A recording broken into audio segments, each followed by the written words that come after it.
Hey, what's going on, guys? James here. So this video is going to be sort of a guide for the average player to do the Queen Black Dragon, and basically what I mean by average player is one that doesn't have a particularly high summoning level, and also doesn't have access to the higher level herblore potions such as like overloads, super anti-fires, all that, and also without the chaotic weapons. So this is the setup as follows. Void is, I mean, it's pretty much the best option. I would imagine most people would have Void at this point in the game. If you're attempting to kill the Queen by Dragon, I would assume you have Void. If not, you can use things like Royal and all that. But so basically what I have is full Void range, and then I have a Rune crossbow, and then I have Ruby Bolts E. Now, if you've done the Ritual of the Majorat quest, absolutely use Dragonbane bolts, but that quest kind of has a bit of high requirements, so I didn't include those. But so Ruby Bolts E, and then a Amulet of Ranging, an Ava's Alerter, and then if you have like something like a Fire Cape or the Tokar Cow, definitely use that instead. And then Snakeskin Boots, same thing. You know, if you got better, obviously upgrade. And then I have a Dragon Fire Shield. It's not necessarily needed. They are, I mean, I guess if 6 mil is a lot, that can be pretty costly. But you could easily just use a regular anti-dragon shield and it'd work essentially the same. But in my inventory, I have an anti-fire potion. I have these sagas, and I'll show you why when I get to the actual fighting part of the video for the 4th phase. And then I have just the 3-to-1 ratio of Super Restore Flask to Ceradomin Brews. And for the sake of this video, I'm not going to use a familiar at all. You know, if you have one, obviously you can use one. If you have like a Terrorbird, Tortoise, Unicorn, Titan, whatever, obviously use those if you have them, if you feel the need to. But that being said, that's the inventory and gear setup. And so what I'm going to do now is I'm just going to skip forward, do a kill, and skip ahead to the 4th phase. Because basically, if you can do the 4th phase, you can do the entire kill. So I'm not going to bother with showing the first 3 phases, just the 4th phase. But here we go. Alright, and 2 things that I forgot to mention, things that will make your kill a lot easier, is using the bonfire boost. All you gotta do is basically light one and then add, or just add any 5 logs to a lit bonfire, and that will boost your HP by 10%. I use U-logs because they're pretty cheap, and they last for only 6 minutes less than magic. And then another thing that I'm gonna recommend is Dragon Claws for the 4th phase again, because they're extremely accurate. The special is great for killing these souls. So if you can afford Dragon Claws and you plan on doing Queen Black Dragon for quite a while, definitely recommend Dragon Claws. And but all that being said, I'm going to go ahead and get to the 4th phase. So basically on the 4th phase, there is 4 important things you need to look out for, which is the souls spawning, the time stop special move, the fire waves, and then the extreme flame attack. And so basically what I'm going to do is I'm going to fast forward until I get to each one of these things, and when it gets to that, I'm going to pause it and tell you exactly what you need to do from there. So one of the things that you're going to have to avoid is on the 4th phase, you have a fire wave attack, which spits out 3 waves in a row. This one's really easily avoidable. All you have to do is there's little gaps in the waves. Basically, just position your character to where the gap will come through without hitting you, and basically all you gotta do is just move your character around and do that 3 times, and you won't get hit.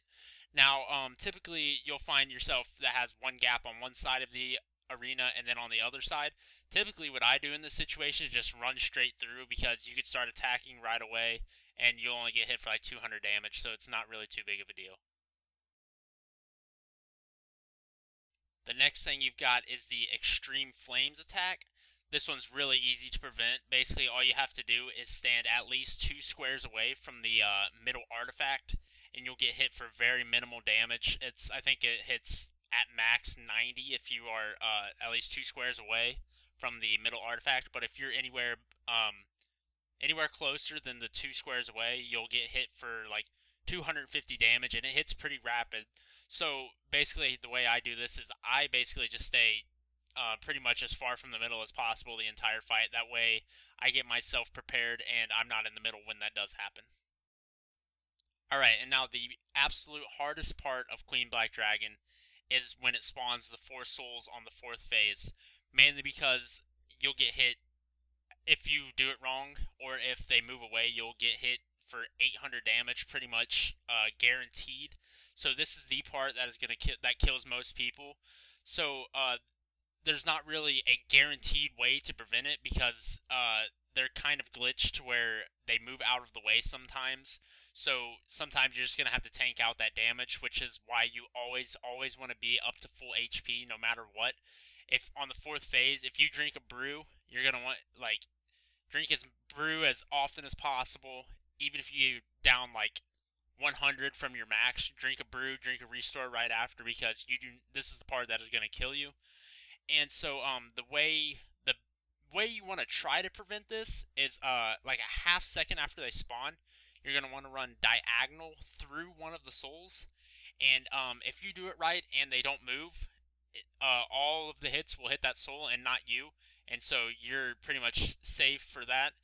But now when they do move, the way you can prevent that is if you're quick enough and your reaction time's quick enough, you can sort of run in a circle and then run through the souls, and they will hit them usually as well.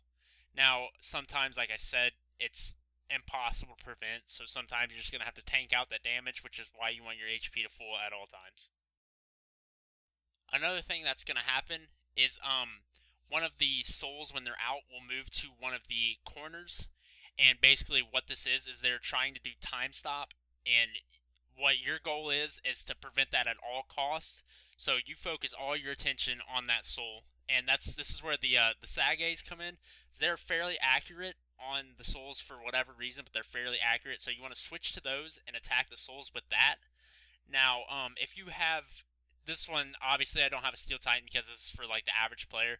But if you do have a Steel Titan, you want to spec, use your Steel Titan, just divert everything to that soul to try to kill it. And now sometimes the most annoying part is that there's going to be absolutely times where you just absolutely cannot hit the soul. And so there's times where getting time stopped is almost not preventable, which is really annoying. Like, even with my Titan and everything, still sometimes I get time stopped. It's ridiculous sometimes.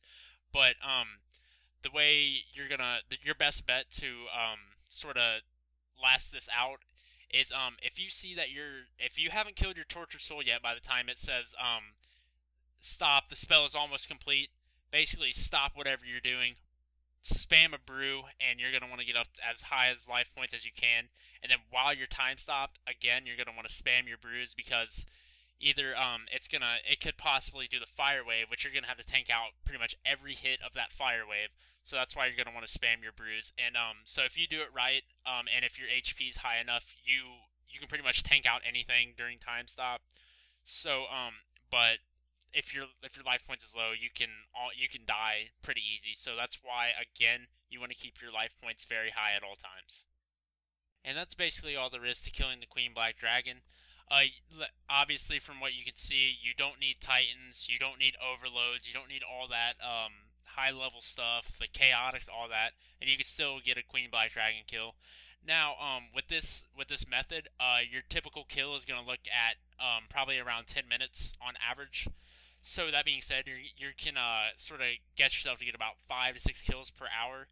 And now, the average profit per kill is somewhere between 400 and 500k. So with 5 kills an hour, you can look at anywhere from 2 mil an hour, which is obviously really good. Definitely worth doing, in my opinion. And so, like I said, that's basically all there is. I hope this guide helps some of you guys out. Don't forget to subscribe. Thanks a lot for watching, and have a good one.